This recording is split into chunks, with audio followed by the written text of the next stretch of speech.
왕이신 나의 하나님,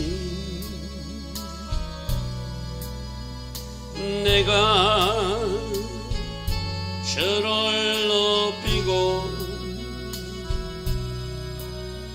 영원히 주의 이름을 송축하리이다. 왕이신 나의 예수님, 왕이신 나의 예수님, 내가 주를 높이고 영원히 주의 이름을 송축하리이다. 왕이신 나의 성령님, 왕이신 나의 성령님, 내가 주를 높이고 영원히 제 이름을 송축하리이다.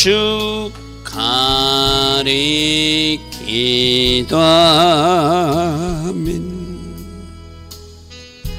좋으신 아버지 하나님, 오늘도 우리에게 새벽 은혜 주시고 특별히 대속죄를 하루 전 이 시간에도 새벽에 일어나 하나님을 예배하게 하시니 감사합니다. 좋으신 아버지 하나님, 태시바의 시간, 오늘 내일을 잘 살피는 시간들 되게 하여 주시고 하나님 기뻐하신 시간들로 채워지기에 하나님 주신 선물이 있는 하나님의 특별한 시즌이 되게 하여 주시옵소서. 좋으신 아버지 하나님, 오직 하나님께 순종하며 오직 하나님 기뻐하신 그 일을 행하여 드리기를 원하는 우리 한 사람 한 사람 꼭 될 수 있도록 성령님 우리를 지도하여 주시고 성령님 때로는 우리를 간섭하여 주셔서 오늘도 하나님 기뻐하신 그 길로만 걸어가는 우리 모두 되게 하옵소서. 예수와 하마시아 이름으로 감사하며 기도드리옵나이다. 아멘.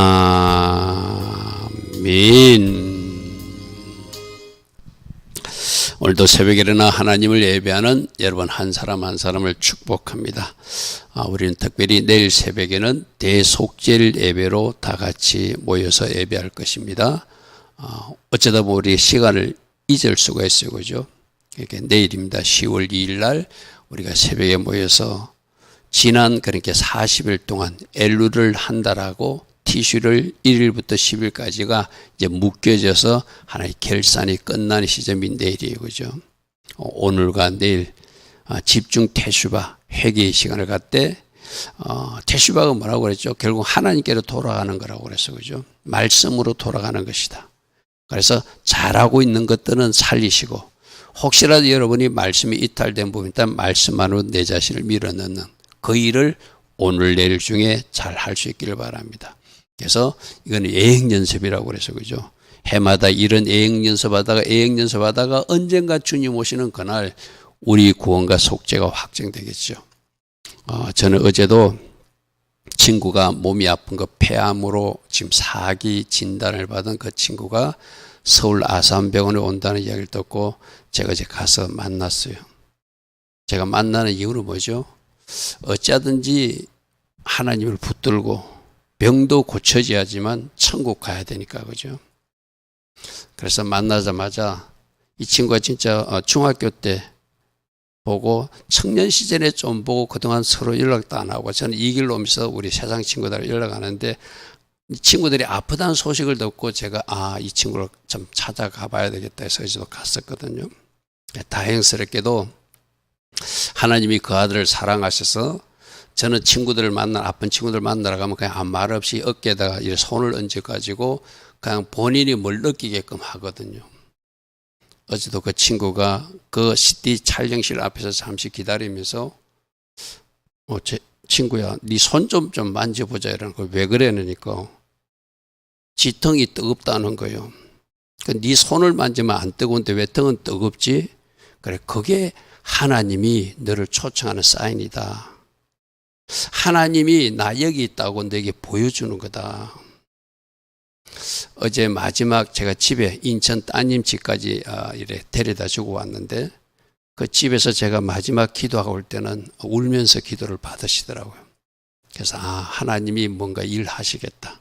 그러니까 여러분 우리 친구 이름 몰라도 목사님 친구 그 폐암 사기 하나님이 만나 주시고 하나님이 행하시는 일들이 있게 해달라고 제가 어제 일부러 갔어요. 가서 병원에도 같이 있고 CD 촬영 마치고 굳이 뭐 전철 타고 간다는데 내가 일부러 인천까지 데려다 주고 거기서 집에 가서 따님 집에서 내가 기도 한번 해줄 때 마지막 기도 받을 때는 울더라고요. 이 울음을 하나님이 기뻐하신다. 이 울음 하나님 기뻐하신다. 우리 한번 하나님 앞에 한번 이 뭔가 하나님 옷자락을 붙들고 한번 우리 어떤 마음을 올려드리보자.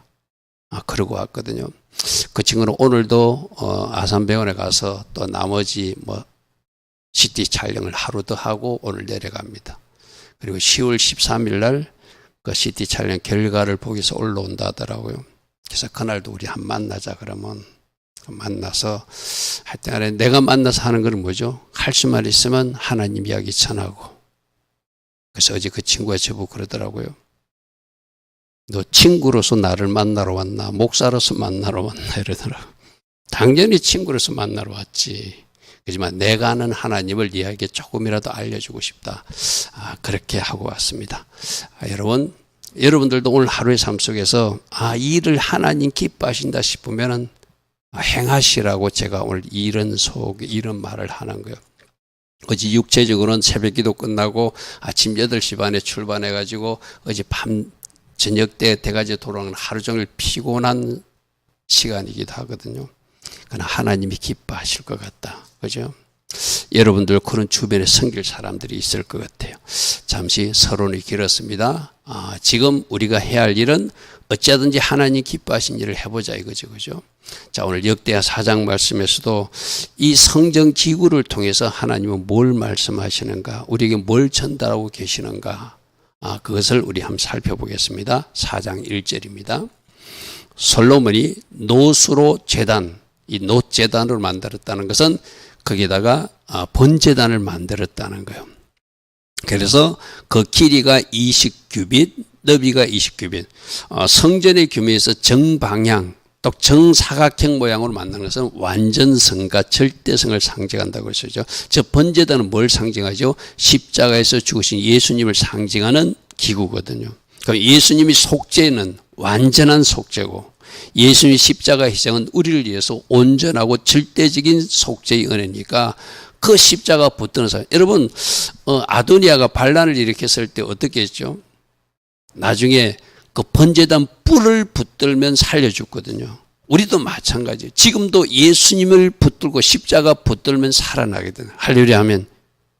그래서 영원한 생명도 얻게 되고 이 땅에서도 하나님이 하나님 나라를 누리도록 하나님께서 그 사람에게 새 생명도 주시고 치유도 주시고 회복도 주시는 것이 바로 번제단 뿔을 붙드는 이야기잖아요. 즉 번제단이 십자가 예수님을 상징하거든요. 그래서 완전함을 상징해. 정사각형, 완전한 속죄다, 완전한 용서다, 완전한 치유다, 완전한 구원이다. 누가? 예수님이. 할렐루야 아멘. 그래서 저 크기를 보면은 모세 시대 때 만들어서 성막 번제단은 높이가 한 1.36m밖에 이렇게밖에 안 돼. 상규빗이었거든요. 근데 저 솔로몬이 만들 때는 10규빗이 높이를 7규빗이라도 높이 만들었다는 것은 모든 사람들이 멀리서도 십자가 예수를 보고 오라는 그런 상징적 의미가 있어요. 할렐루야 아멘. 그래서 이스라엘뿐만 아니라 지금 저 번제단 예수는 십자가 예수는 온 이방 사람, 우리 지금 이 평택 지역에 살고 있는 우리도 만난 예수님이시고 할렐루야 아멘. 그리고 저 북녘 땅에도, 저 중국 땅에도, 저 러시아 땅에도, 전쟁 중 우크라이나 땅에도 십자가 예수는 높이 들려 계신 분이다. 할렐루야 아멘. 그래서 모든 죄인들이 저 십자가를 바라보고 죄를 용서받고 모든 아픈 사람도 그 십자가에서 치유됐음을 믿고 어제 저도 손 얹고 기도할 때 그랬어요. 베드로전서 2장 24절에 제가 채찍에 맞을 때 너는 나음을 입었다는 말씀이 있는데 그 말씀이 오늘 이 친구의 몸속에서 이루어지기를 선포합니다. 아멘. 그게 십자가 은혜니까. 그래서 내가 보내준 영적 기도문을 영적 기도도 하고 또 내가 어떤 사진도 하나 보내주셨어요. 여러분들이 이야기했던 그 목사님 청년 시절에 폐가 완전히 망가져가지고 사경을 헤매고 있을 때 누가복음 17장 21절에 하나님 나라가 임했다는 것을 읽고 내가 하나님 나라가 임했으면 나 아프면 안 되는데 그게 깨달아지니까 폐병이 즉시적으로 치유되었거든요. 마침 그 교수님 사진이 저에게 있더라고요. 한 20년 넘었죠. 그때 제가 신학교 다닐 때 그 사진이. 그 사진을 제가 어제 한 장 줬어요. 이분이 그분이다.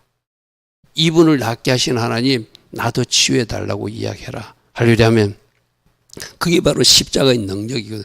여러분들도 여러분 가정에 모든 질병과 저주와 모든 것들을 다 해결할 수 있는 구원자가 예수님이신 것, 저 번제단 예수님이에요. 할렐루야 아멘. 그래서 높이 만들었다는 것은 누구나 볼 수 있게끔 누구나 높이 바라보고 달려갈 수 있게끔 만든 것이 번제단 높이 십규빗이다. 이것을 우리가 첫 번째로 붙드시기 바랍니다. 자, 그림으로 보면 이런 그림입니다. 그림 보면 맨 앞에 저 사각형 모양으로 된 게 저게 번제단이거든요. 번제단은 들어가면 저 두 기둥이 있다고 그랬죠. 두 기둥이 하나는 야긴, 하나는 보아스. 어제 제가 뭐라 했죠? 그분이 세우신다. 왜? 그분은 능력 있는 분이다. 아멘. 아픈 사람을 세우는 분도 그분이시고 쓰러진 사람을 세우는 분도 그분이시고 왜? 그분이 능력이 주님이니까. 저 두 기둥이 야긴과 보아스라고 그랬어요. 그죠? 그러니까 저 들어간 입구에 저기서 번제단에서 뭐부터 봐야 돼? 십자가 은혜를 처음 한 사람이 들어가는 것이 저 두 기둥을 보고 성전하러 들어가겠죠. 할렐루야 아멘.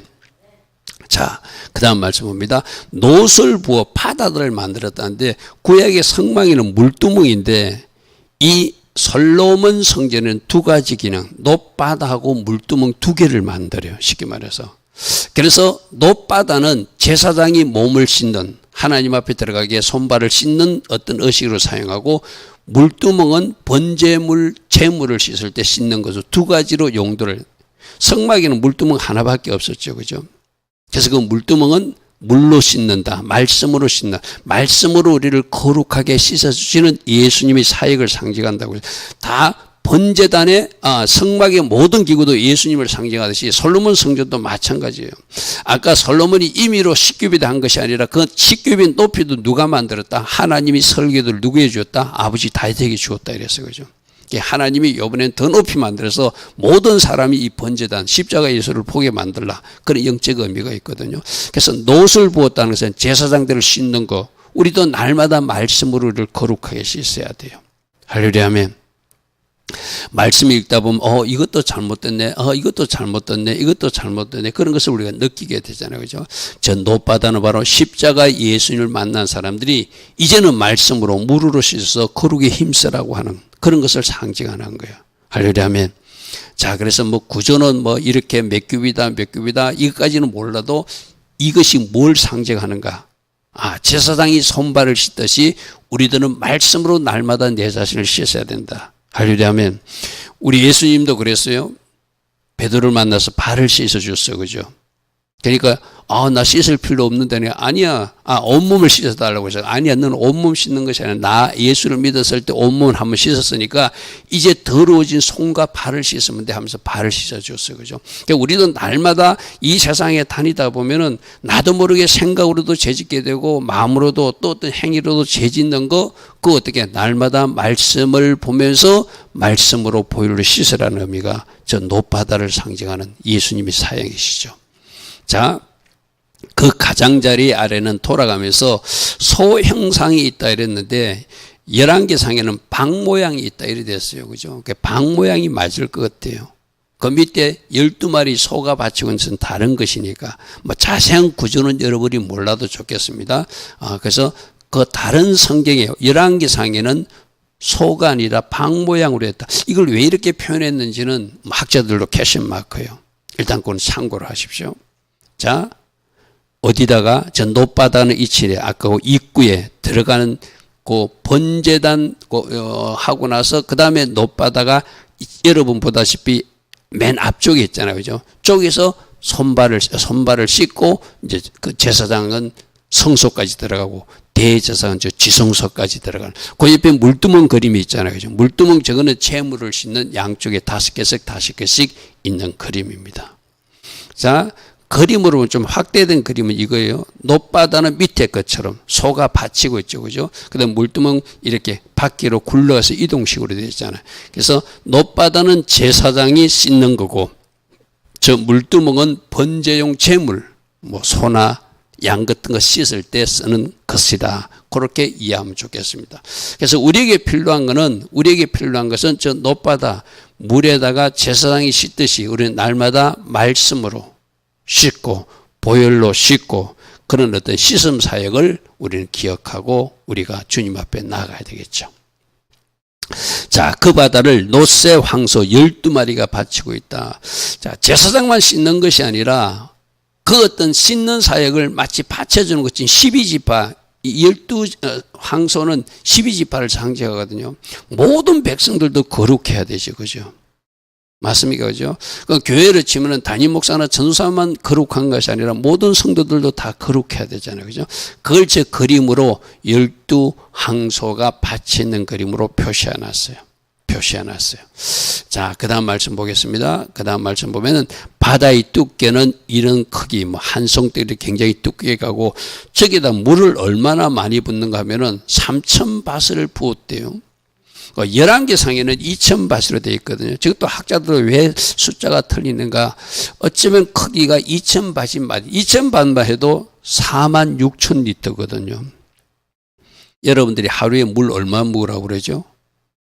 2리터 먹으라고 그러죠. 그죠?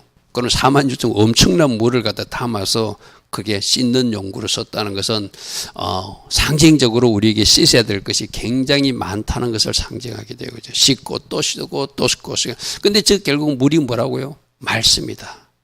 말씀으로 우리를 거룩해진다 이래서, 그죠? 그래서 여러분들은 날마다 말씀을 읽다 보면은 말씀 속에서 나의 어떤 부정적인 모습을 발견하게 되거든. 그 말씀을 읽지도 않고 듣지도 않으면은 내가 뭘 잘못하는지도 몰라요. 그래서 자꾸 말씀을 읽어야 되고 듣고, 말씀을 듣다 보면 나 이거는 죄로 생각하는데 이것도 죄네. 그런 것들을 이제 엮게 되는 거예요. 제가 이제 뭐라고 그랬죠?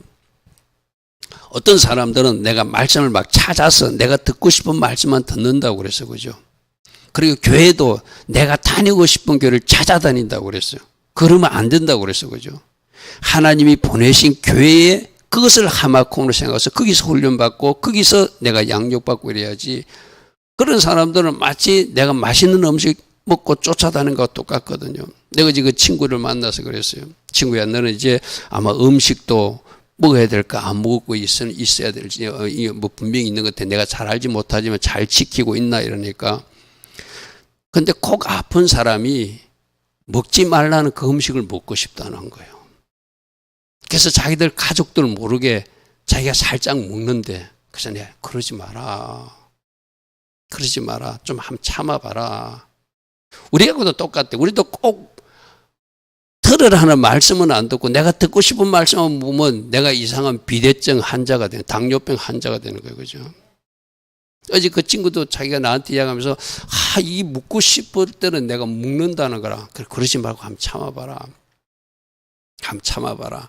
그런 이야기도 하면서 식사도 하고 어제 같은 시간을 보냈는데, 우리도 마찬가지거든요. 내가 듣기 싫은 말씀이 어쩌면 나를 살리는 말씀이에요. 아멘. 어쩌면 내가 다니기 싫은 그 교회가 나를 훈련시키고 나를 세워주는 교회예요. 나를 그냥 잘한다고 칭찬만 하고 막 이로만 하는 사람들은 뭔가 잘못된 비대증에 빠질 수도 있어요. 그죠? 혈당만 높아질 수도 있어요. 쉽게 말해서. 그런 것도 한번 잘 살펴보시기 바랍니다. 그래서 말씀을 어디에서 하나님의 말씀을 선포되더냐, 그 담임 목사가 그 교회 선포하면은 이 말씀이 나에게 주신 말씀이라고 받는 거. 그러면서 내가 그 말씀으로 거룩해지고 정결해지고 새로워지고 변화되겠죠. 할렐루야, 아멘. 자, 6절입니다. 물두멍. 이 물두멍은 아까 오른쪽 5개, 왼쪽 5개. 저게 재물을 씻는 용으로 쓰는 거. 저게 설명이 나왔죠. 6절의 하반절이니까 번제에 속한 물건을 어디서? 물두멍에서 씻고 그 바다, 아까 놋바다는 제사장들이 씻게 한 것이다. 설명을 해놨어요. 그죠? 그래서 6절 하반절에 물두멍은 이런 정도로, 그 다음에 놋바다는 이런 정도로 사용해서 제작했구나 하는 것을 알 수 있습니다. 자, 그 다음에 7절에 규례대로 금으로 등잔대를 만들었다는 거, 메노라 촛대를 만들었다는 거예요. 근데 성막에는 메노라 촛대가 한 개였잖아요. 그죠? 근데 솔로몬 시대에는 저 메노라 촛대도 10개나 만들어서 5개씩 배치해요. 그러니까 떡상도 10개를 만들어서 5개씩 배치하고. 그거는 이제 다윗 아버지가 준 설계도대로 했으니까 하나님이 그렇게 하라고 했겠죠. 그죠? 성막에는 1개씩밖에 없는데 저 메노라 촛대에서는 우리가 뭘 배워야 되죠? 내가 이야기했잖아요. 성막 안에 들어가면은 깜깜하거든요. 유일하게 밝히는 빛. 지금 우리가 이 새벽에도 나올 때 여러분들이 불빛이 없으면 못 나오잖아요. 그죠? 대낮도 우리가 환한 햇빛이 있는 대낮도 영적으로는 깜깜한 그런 모습이에요. 무슨 말인지 알겠죠? 왜? 이 세상에 지금 흑암의 세력들이 판치는 세상이니까. 그래서 그 어둠의 세상에 한 줄기 빛으로 오신 분이 예수님이라는 거예요. 할렐루야면. 그래서 저 성막 안에 들어오면 깜깜한데 저 성막에 메노라 촛불이 없으면 깜깜해서 움직일 수 없어요. 제사장도 움직일 수 없어요. 그래서 저 불이 꺼지지 않게끔 항상 하라. 그게 바로 메노라 촛대거든요. 세상에 비치신 예수님. 우리도 저 빛 받아가지고 세상에서 빛의 자녀로 살라고 그러잖아요. 할렐루야면. 특별히 5786년 바보가 무슨 뜻이라고요? 하늘에서 내려오는 빛을 상징한다.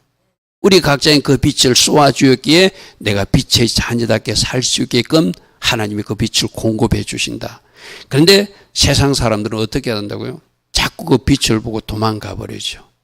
이런 표현에서 미안하지만 마치 쥐가 쥐구멍에서 나와서 빛으로 나왔다가 어둠 속으로 도망가듯이 지금도 우리는 뒷걸음치를 치는 사람들이 있거든요.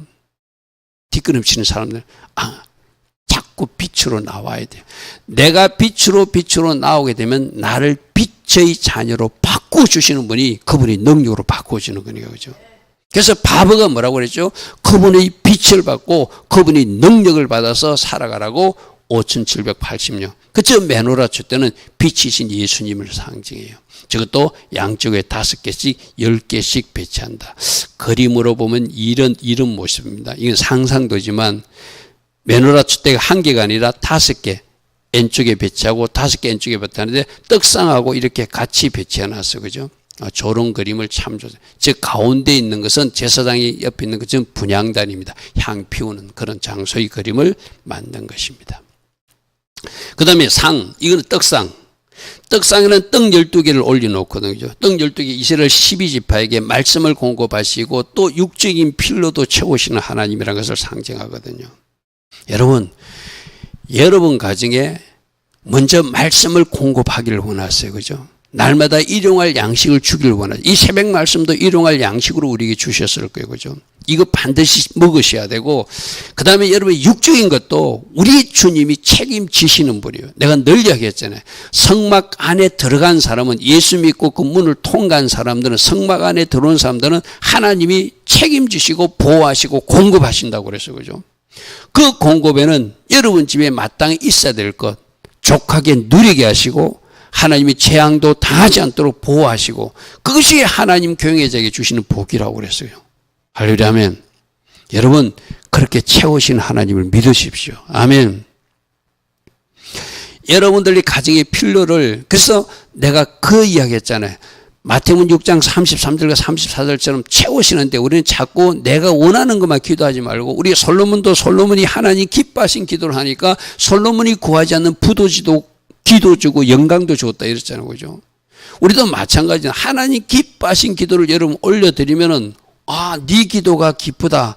내가 네게 보너스로 선물을 준다는 것이 어쩌면 여러분이 필요한 것을 채워주신다는 거예요.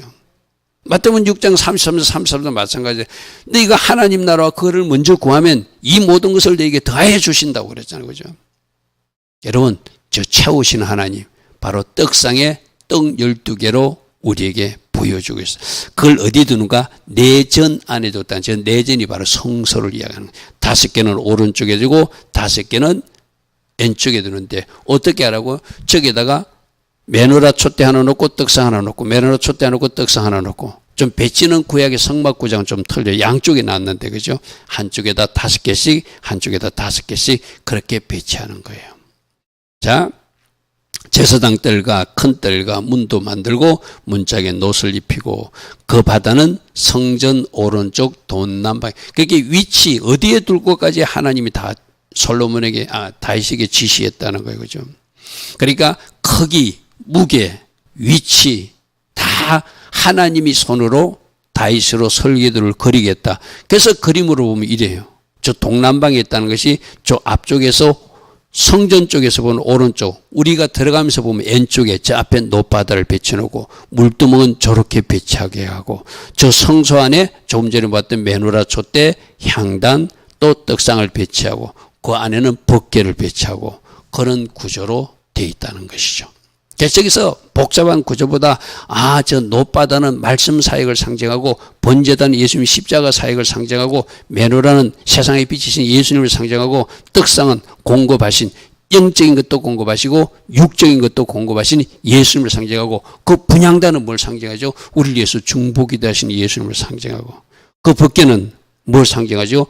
부활하신 예수님, 쌍난 지팡이가 있으니까, 그죠? 그 다음에 말씀이신 예수님, 그런 것들을 그 예수님이 그 안에서, 그리고 그 안에 벗게 안에 그 뚜껑은 뭐죠? 바로 속죄, 우리들이 죄를 속해준다, 피를 뿌리는 장소잖아요. 그죠? 그런 것을 다 예수님하고 연결된 것이 성전의 구조하고 똑같아요. 자, 후람, 이 후람이 누구라고 그랬죠? 히브리 여자 한 사람이 하나님의 예정 가운데 저 북쪽으로 올라가서 두로 사람 남편을 만나가지고 결혼을 했는데, 거기서 난 아들이 그 두로 지역의 높은 기술력을 전수받아서 하나님이 이 성전을 짓고자 할 때 미리 그 나라에서 잘 훈련된 사람. 제가 앞에서 그런 이야기 했어요. 우리 한국의 여인이 미국에 가서 미국 사람과 결혼해서 미국에서 핵 전문가가 되어 있을 때, 우리나라에 핵폭탄이 필요하고 핵기술이 필요할 때 한국에 들어와서 그 아들이 역할을 감당하는 것처럼 후람이 그런 사람이었다는 거예요. 그죠? 그러니까 여러분들이 가정에도 이런 애정하심이 있다고 그래서, 그죠? 나는 알 수 없게 내가 왜 미국에 가지? 내가 왜 여기 살지? 하나님의 애정하신 가운데 그런 놀란 계획들이 있음을 여러분들도 하나님을 믿으시라는 거예요. 지금은 내가 알 수 없어. 왜 내가 이 직장에 근무하는지, 지금은 내가 왜 여기 사는지 알 수 없어. 그러나 하나님이 큰 그림 속에 뭔가 하나님이 여호와 이레로 준비시키는 그런 계획들이 있다는 거예요. 할렐루야 하면, 이건 여러분 자녀들을 위해서 마찬가지입니다. 아직도 예수를 믿지 않는 자녀일지라도 그 아이가 언젠가 예수를 믿게 되면, 어제도 그런 이야기를 했어요. 그 친구를 만났는데 친구가 괜히 이 친구가 학교 다닐 때 공부를 어떻게 하고 괜히 내 이야기를 했어요. 쓸데없다. 학교 다닐 때 공부 잘해봐야 아무 소용없다. 목사님 일하는 데는 아무 소용없다. 그러면서 단 한 가지는 있더라. 그 공부하는 그 달란트를 지금도 사용하시는 것, 나를 신학교 보내서 가르치게 하는 것. 무슨 말이겠죠, 그죠? 여러분, 이 세상에서 어떤 달란트도 하나님이 다 사용하세요. 쉽게 말해서 세상 노래 잘 부르는 사람을 하나님 딱 뒤집어 놓으면 CCM송으로, 복음속으로 영광 돌리는 사람이 되게 하잖아요. 그죠? 저 같은 경우도 세상에 있을 때 법을 좀 공부했거든요. 그 법 공부한 걸 지금은 저는 법 공부하듯이 성경 말씀을 읽고, 그래서 저는 말씀을 한 잔자 굉장히 좀 중요하게 읽어요. 그냥 스치고 읽지 않는, 그게 그때 하나님이 저에게 주신 은혜예요. 그죠? 그 달란트도 지금 하나님이 사용하시다는 거죠. 그죠? 여러분, 그것이 하나님이, 그때 내가 왜 법 공부를 했지? 내가 왜 그걸 했지?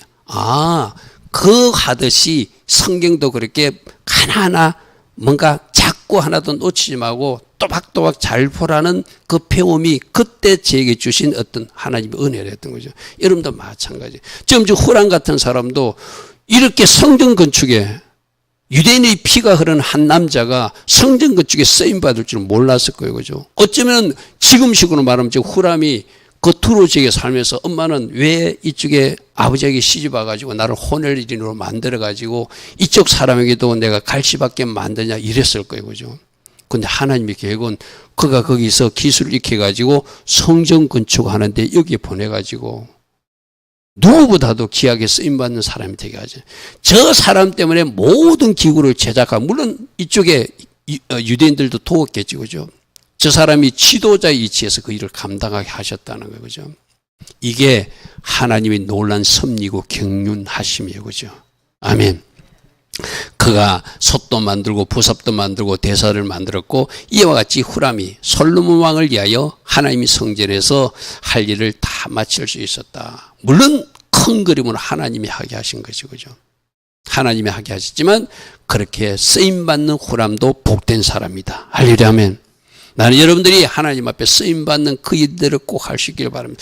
그래서 지금부터 나오는 거는 뭐 쭉 지금까지 나왔던 거, 만들었던 거, 기둥들, 약인가 보았어, 뭐 석류 만들, 석류는 뭐라고 그랬죠? 열매, 풍성한 열매, 이런 걸 축복을 상징한다고 그래서 그런 것들을 다 만들었다. 그리고 한바다, 조금 전에 말했던 제사를 씻는 그 물 담는 통, 그게 12마리 소, 이런 거 다 만든 것을 쭉 기록하고 있습니다. 자, 그리고 16절에 솥과 부삭과 고기 갈고리와 여호와의 전의 모든 그릇들을 만들었는데, 그 다음 단어에 16절에 후람의 아버지라고 표현했어요. 한글 번역이 좀 이상할 때가 있어요.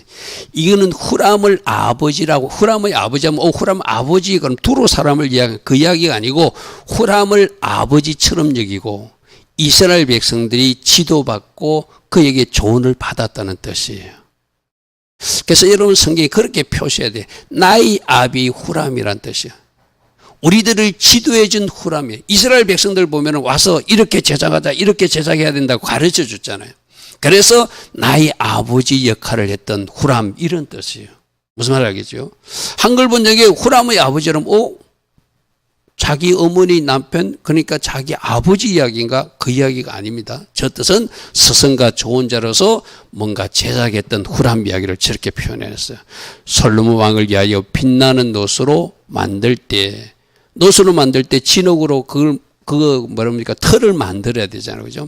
그 진흙 털을 요당들에 가가지고 진흙을 많이 파와가지고, 쉽게 말해서 우리 솥 같은 거 할 때 털 만들듯이 그거 했다는 표현을 17절 18절에 이와 같이 솔로몬이 이 모든 기구를 매우 많이 만들었고, 17절에 보니까 진흙에 그것을 부어서 털을 만들어서 그 기구들을 제작했더라, 이렇게 표현하고 있습니다.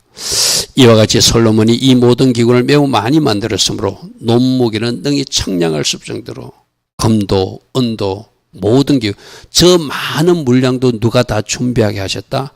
다윗 아버지가 준비하게 하고, 솔로몬은 또 3년 동안 더 준비하게 하고, 백성들도 헌신하게 만드시고, 이 모든 것은 큰 총감독 역할은 하나님이 하신 일이죠. 할렐루야, 아멘. 자, 19절 솔로몬이 하나님 전에 모든 기구를 만들었으니 그게 제단, 여기서 말하는 금제단은 앞에 그 놋제단을 이야기하는 것이고, 분향단 이야기입니다. 분향단은 뭘 상징한다고? 예수님이 중보기도 사역을 상징한다. 진설병상, 떡상은 뭘 상징한다고? 우리에게 영적 말씀도 공급하시고 육적인 것도 공급하시는 예수님을 상징하고, 규례도 불을 켤 순금등재는 세상의 빛이신 예수와 메노라, 그 불빛을 만져하고, 고등잔, 저기서 메노라초 때문에 또 작은 등잔들이 있잖아요. 그게 뭐 살구꽃 모양도 있잖아요. 그걸 지금 하나하나 표현해 놨습니다. 자, 21절에 순수한 금으로 만든 꽃, 저게 살구꽃. 메노라에, 우리 이 메노라에는 지금 살구꽃 행상은 없는데, 원래 여기에 보면 여러분이 요거 말고 다른 게 보면 이 살구꽃 그림이 그려져 있는 그런 게 있거든요. 그걸 지금 이야기하는. 저 살구꽃은 무슨 일이라고 하죠? 사케들하고 항상 껴 있어야 된다. 아멘. 이 불이 꺼지면 안 되듯이 항상 불이 켜질 때 껴있는 신앙, 사케드. 우리는 뭐 성경에서 아몬드라고도 표현돼, 그보다 살구꽃이 맞아요, 그죠? 그 항상 껴있으라고 살구꽃 행상과 등잔과 여러 가지를 만들었더라, 그렇게 표현하고 있습니다. 22절 순금으로 만든 불식개, 주발, 숟가락, 불론길은 그러시며 성전문 곧 지성소 문과 내전의 문은 전부 다 검으로 입혔더라. 조금 전에 보았던 이런 그림이겠죠. 온통 금칠을 해가지고, 그죠? 온통 금칠을 해가지고, 저것이 금이 뭘 상징한다고요? 하나님의 영광, 하나님의 임재를 상징하는. 여러분, 나중에 솔로몬이 이렇게 성전을 다 건축해 놓고 하나님 앞에 기도할 때 바로 하나님이 기쁨을 표현하듯이 해서 하늘에서 또 불이 떨어져요. 아버지 다윗이 오르난 타작마당에서 바로 이 성전 터자리, 그 자리에서 제사했을 때 불이 떠듯이 솔로몬이 다 완성해 놓고 낙성해 놓고 하나님께 기도할 때 하늘에서 불이 떨어져 가지고 내가 이 성전을 기쁘게 받는다.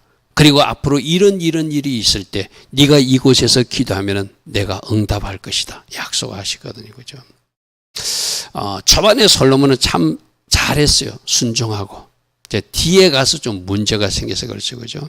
오늘 이 솔로몬 건축, 솔로몬이 성전 건축에서 있었던 주요 기구들, 번제단, 십자가 예수님을 기억하자. 그 다음에 높바다, 제사장들이 씻는 물, 말씀으로 날마다 우리를 씻으라고 말씀하신다. 들어간 메노라 촛대, 세상에 비치신 예수님, 떡상, 우리에게 영적인 것도 공급하고 육적인 것도 공급하신 예수님이 가운데 분향단은 우리를 위해서 친히 중보 기도해 주시는 예수님. 다 예수님. 그렇게 예수님을 통해서 지성소 안에 하나님 만나러 들어가는 거거든요. 할렐루야 아멘. 여러분, 하나님을 더 깊이 만나시되 특별히 이제 내일 새벽이 대속죄일입니다. 실제로 내일이 속죄와 구원이 확정된다면 나는 주님 앞에 어떤 모습으로 설 것인가 한번 잘 기억해 보시고, 제가 이제 친구를 만났어도 그 이야기 했어요. 오늘 시골에 94세 되시고 95세 된 그 어르신들이 지금 살아 계신데요. 근데 그분들이 하나님을 안 믿는데요. 그래서 내가 좀 아픈 친구한테 말하기는 불편하지만 그 따님이 있는 자리에서 그래서 할아버지 할머니 천국 보내셔야 되지 않냐고. 94세 95세 같으면 그렇게 시간이 많지 않는 시간인데 할렐루야 아멘. 여러분, 오늘 내가 뭘 해야 돼? 우리 속죄와 구원도 천국 가기 위한 거잖아, 그죠? 내가 먼저 천국 가고 누구도 천국 갈 수 있게 만들어야 되잖아, 그죠? 오늘 내일 하나님 은혜 가운데 시간을 잘 보낼 수 있는 우리 모두 되길 바랍니다. 좋으신 아버지 하나님 감사합니다. 오늘 바로 대속죄일 하루 전입니다. 오늘과 내일이라는 시간을 잘 보내서 내일 우리가 대속죄일 예배를 드릴 때 기쁨으로 드리게 하시고 하나님께 영광 돌 수 있는 주님의 신부, 주님의 제자로 설 수 있는 우리 한 사람 한 사람 될 수 있도록 오늘이라고 하는 시간을, 내일이라고 하는 시간을 잘 사용할 수 있는 그 은혜를 우리 모두에게 허락하여 주시옵소서. 지금은 우리 주 예수 그리스도의 크신 은혜와 하나님 아버지의 영원하신 그 사랑과 성령 하나님 오늘도 우리 안에서 내주하시며 우리를 거룩하게 하시고 우리를 정결케 하시며 우리에게 필요한 능력과 기름 부음으로 함께하여 주시는 그 성령 하나님이 축복하심이 오늘도 새벽이나 하나님을 예배하며 거룩한 자녀로 살기로 결단하며 하나님 앞으로 더 가까이 나가는 주의 모든 자녀들 머리머리 위에 이 땅의 조국의 현실을 놓고 오늘도 기도하는 모든 중보자들과 교회와 이 땅 대한민국 위에 지금부터 영원토록 영원히 함께하여 주시기를 간절히 축원하옵나이다. 아멘. 주님 감사합니다. 주님 감사합니다. 주님 감사합니다. 날마다 말씀을 통해서 우리에게 교훈하여 주시는 것 잘 듣게 하시고 들은 말씀 사단에게 빼앗기지 않고 오늘도 주신 말씀 붙들고 승리해 나가는 주의 자녀들 꼭 되게 하여 주시옵소서. 주님 감사합니다. 주님 감사합니다.